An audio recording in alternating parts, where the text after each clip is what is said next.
உங்களுக்கு தெரிஞ்சு கொள்ள வேணுமா?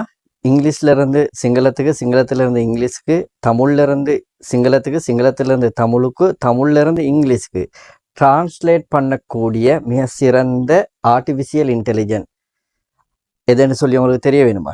ஏஐ எதுன்னு சொல்லி அது தெரிய வேணும்னு சொன்னால் இந்த யூடியூப் சேனலை சப்ஸ்கிரைப் பண்ணுங்கள். அதே மாதிரி இந்த எஃபி பேஜை ஃபாலோ பண்ணுங்கள். உங்களுக்கு இந்த வீடியோ பிடிச்சிருந்தா லைக் பண்ணுங்கள். உங்களோட கருத்துக்களும் உங்களுக்கு தெரிஞ்ச ஏஐகளையும் நீங்கள் இதில் கமெண்ட் பண்ணுங்கள். அடுத்தவங்களுக்கு இந்த வீடியோ பயனுடையதாக இருந்தால் ஷேர் பண்ணுங்கள்.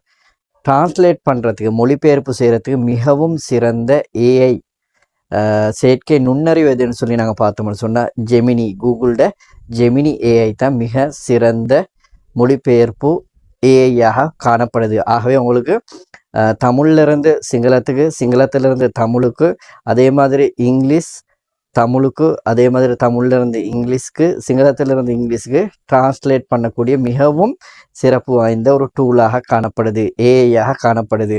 ஆகவே அரசாங்க துறையில் பயன்படுத்தக்கூடியவர்கள் இன்றைக்கி நாங்கள் பார்த்தோம்னு சொன்னால் பெரும்பாலாக அரசாங்கத்திலையும் பயன்படுத்தக்கூடிய ஒரு மொழிபெயர்ப்பு ஏஐயாக காணப்படுது.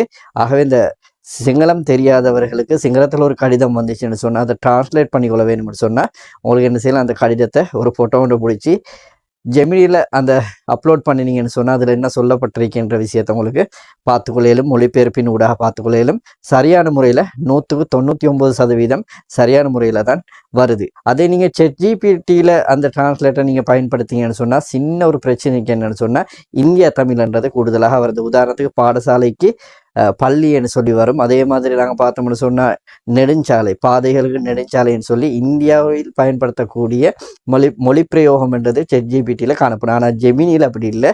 இலங்கையில் பிரத்யோகமாக பயன்படுத்தக்கூடிய தமிழ் வாக்கியங்கள் என்றது அதில் காட்டப்படும், தரப்படும். ஆகவே நீங்கள் பயன்படுத்த வேணும்னு சொன்னால் உங்களுக்கு வேண்டிய மொழியிலிருந்து, அதாவது ஒரு மொழியிலிருந்து இன்னொரு மொழிக்கு டிரான்ஸ்லேட் பண்ண வேணும்னு சொன்னால் அதுக்கு பயன்படுத்தக்கூடிய மிக சிறந்த செயற்கை நுண்ணறிவு artificial intelligence AI Gemini AI ஆகும்.